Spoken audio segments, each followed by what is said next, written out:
543 सांसद मुर्दाबाद, 4120 विधायक मुर्दाबाद, 245 राज्यसभा सांसद मुर्दाबाद, मोदी जोगी मुर्दाबाद, मोहन भागवत सोनिया मुर्दाबाद, यूपीए एनडीए पार्सल होश में आओ। किसान भाइयों के साथ साथ कंधा से कंधा मिला करके महिलाएं भी उनको सपोर्ट कर रही हैं, घर को भी संभाल रही हैं और यहाँ आंदोलन में भी लगातार अपनी भागीदारी यहाँ पर दिखा रही है। ये जो लॉकडाउन में महामारी पीरियड में जो कोरोना सात समुद्र चलाया गया, उस लॉकडाउन में जो काला कानून 4 बनाए गए हैं वो देश के हित में नहीं है। उन्होंने पहली बात तो अपना घर चलाया ही नहीं, घर चलाते तो उनके बीवी बच्चे ना होते। तो लगातार किसान भाइयों और बहनों को समझाने की कोशिश हो रही है कि कानून आपके लिए ये है और अब लगातार महिलाओं का भी सपोर्ट मिल रहा है इस आंदोलन में। किसान भाइयों के साथ साथ कंधा से कंधा मिला करके महिलाएं भी उनको सपोर्ट कर रही हैं, घर को भी संभाल रही हैं और यहाँ आंदोलन में भी लगातार अपनी भागीदारी यहाँ पर दिखा रही हैं। कहाँ से आप लोग आए हैं? मैं दिल्ली से आई हूँ, मेरा नाम कृपा गौतम है और मैं बामसेफ की कार्यकर्ता हूँ और यहाँ पर हम किसान आंदोलन के साथ खड़े हैं और भारत की जो व्यवस्था है उसके हम खिलाफ हैं। जो भारत में चल रहा है कि भाई अडानी अंबानी के शिकार हुए हैं, कॉर्पोरेट सिस्टम है उसको मोदी जी जो हैं आगे बढ़ा रहे हैं, हम उसके खिलाफ हैं। और क्या लग रहा है आपको कि क्या क्या व्यवस्था बिगड़ी हुई है देश में? देश का तो पूरा जब से मोदी जी आए हैं 2014 से देश की व्यवस्था को बिल्कुल खंड बखेड़ कर दिया है। जैसे कोई फुआर लेडी होती है ना, घर नहीं चला पाती, वो घर के तार कर देती है, उस तरह से मोदी जी ने किया है। मोदी जी कहीं भी किसी भी फील्ड में खड़े नहीं उतरे हैं। उनको अपना घर चलाना नहीं आ रहा है। उन्होंने पहली बात तो अपना घर चलाया ही नहीं, घर चलाते तो उनके बीवी बच्चे ना होते, है ना। और जो आदमी अपने बीवी बच्चे नहीं संभाल सकता, मेरी खुद वैसे मैंने वोट नहीं दिया था उनको, है ना। और सबसे बड़ी बात यह है कि ईवीएम जो है वो सबसे बड़ा खतरा है इस देश के लिए। जब तक ईवीएम नहीं हटेगा, जब तक बैलेट पेपर पर वोटिंग सिस्टम नहीं होगा, तब तक ये व्यवस्था वैसी की वैसी रहेगी। क्योंकि ये लोग तो नाजायज ईवीएम की नाजायज औलादे हैं, लेकिन क्योंकि हम भारतवासी हैं और हम जिनका खा रहे हैं, जिनका दिया हम खा रहे हैं, अन्नदाताओं की तरफ से नहीं बोलेंगे तो कौन बोलेगा। तो जो व्यवस्था है वो सारी की सारी बहुत ही घटिया है। और जो कृषि मंत्री हैं उनके जो बयान हैं वो इतने शर्मनाक हैं कि हम दिल्ली वाले तो शर्म से झुक गए हैं। एक कृषि मंत्री होकर जो कृषकों को कह रहे हैं कि ये तो वो हैं आतंकवादी हैं, टुकड़े टुकड़े गैंग के हैं, कोई कह रहा है ये खालिस्तानी हैं। इनको शर्म नहीं आती इस तरह की भाषा बोलते हुए। एक मोदी जी ने भी कितने गलत बयानबाजी की है। मुझे लगता है कि इनमें इंसानियत नाम की कोई चीज़ ही नहीं। उन्हें दिल्ली में ही नहीं, पूरे भारत के जो किसान हैं वो किसान नहीं दिखते हैं, उन्हें केवल अडानी अंबानी दिखते हैं। ये जो लॉकडाउन में महामारी पीरियड में जो कोरोना सात समुद्र चलाया गया, उस लॉकडाउन में जो काला कानून 4 बनाए गए हैं वो देश के हित में नहीं है, किसान के हित में नहीं है, मजदूर के हित में नहीं है, बच्चों के हित में नहीं है। पर्यावरण जैसा काला कानून मानव हित में नहीं है। ये उन्हें अडानी अंबानी दिखते हैं, उनके हेलीकॉप्टर से वो उड़े थे, उनके द्वारा प्रचार तंत्र से बने हैं। इलेक्ट्रॉनिक वोटिंग मशीन के पैदाइश है नरेंद्र दामोदर दास मोदी, तो उन्होंने कैबिनेट में इनको रखा है। और नरेंद्र दामोदर दास मोदी मोहन भागवत के रखे हुए प्रधानमंत्री हैं, रखे हुए। ये लोकतांत्रिक तरीके से नहीं है। सुप्रीम कोर्ट में बिल नंबर 422/84 ईवीएम लाने के लिए कांग्रेस के नेता, भाजपा के नेता, कम्युनिस्टी नेता रखे। वो बिल पास होकर 2004 में ईवीएम लाया गया।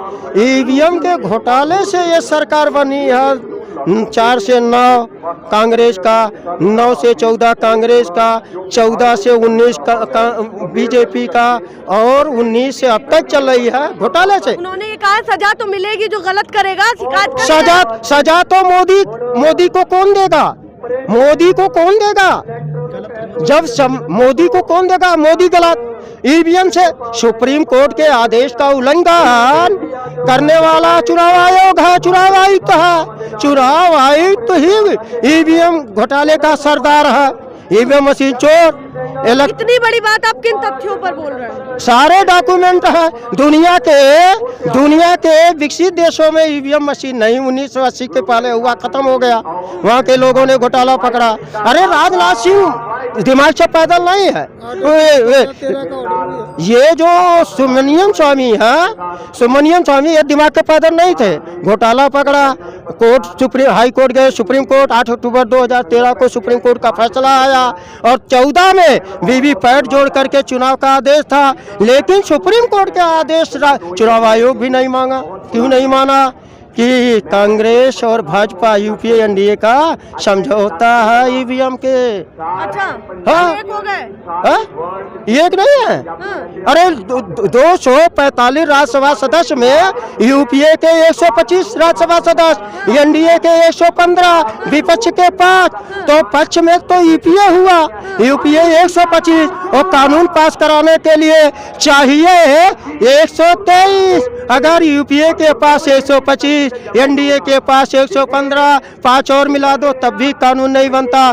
तो ईवीएम मशीन 2 बार घोटाला सोनिया ने किया, फिर सोनिया के समझौता से मोहन भागवत के इशारे पर 2 बार ये भाजपा कर रही है।